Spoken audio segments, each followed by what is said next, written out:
আমাদের দেশের অনেক মুসলমান এখন কাকড়া খাওয়া শুরু করছে, অক্টোপাস খায়, কাকড়া খায় এবং কুচ্ছা খায়।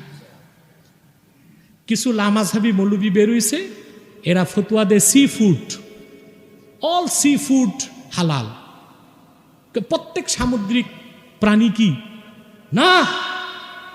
ইমাম আবু হানিফা রাহমাতুল্লাহর মাসলাক, মাছ ছাড়া নদী বা সমুদ্রের কোনো খাদ্য হালাল নয়।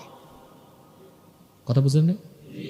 মানে লামাঝাবি মৌলবি যারা, ওদের মেজাজও ঠিক নাই, রুচিও ঠিক নাই, তা তাদের ফতুয়া মানা যাবে না।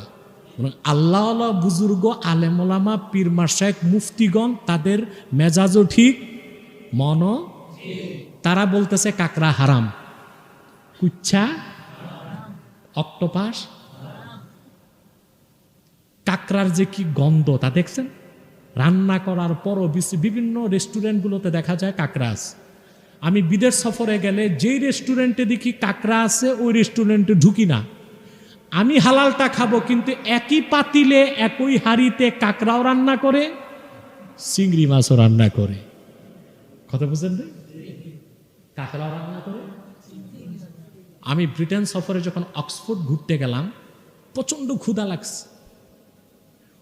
অক্সফোর্ড শহরে যে আমি বললাম যে না, মুসলিমের দোকান লাগবে, হালাল ফুড লাগবে, খুব খুঁজে একটা টার্কিশ রেস্টুরেন্ট পাইলাম। ওখানে যে আবার আমার আচরণে অনেকটা তারা পাগলামি মনে করছে। আমি আমার লোকজনকে কিচেনে পাঠিয়েছি, কিচেনে যে দেখো ওখানে হারাম কিছু রান্না করে কিনা। ওরা সব দেখে এসে বলছে যে না, এটা দোকানটাও হালাল, খাদ্যগুলো। এত বাছবিচার করে চলতে হয়। আর যারা লন্ডন আমেরিকায় থাকে, ওদের পক্ষে এগুলো সম্ভব হয় না। ওদের বলে দেয় হালাল, কিন্তু যে কড়াইতে বিকন ভাজতেছে, শুয়োর বারবিকিউ করে, ওই একই কিচেনে আবার মাটন বারবিকিউ করতেছে, ওই একই কিচেনে আবার ফিশ বারবিকিউ করতেছে। তা হারাম থেকে বেঁচে থাকাটা তাদের জন্য একটু কষ্টসাধ্য হলেও সম্ভব, ঠিক কিনা? আজকের মতো বিদায় নিচ্ছি। আমার নসিহত আপনাদের কাছে, সর্বাবস্থায় হালাল এবং তৈয়ব, হালাল এবং পবিত্র জিনিস খাবার চেষ্টা করবেন। আজ সারা বিশ্বের ইহুদি খ্রিস্টানরাও হালাল ব্যবসার দিকে ধাবিত হয়েছে ব্যবসা টিকানোর জন্য। আমি একটা তথ্য দিচ্ছি আপনাদেরকে,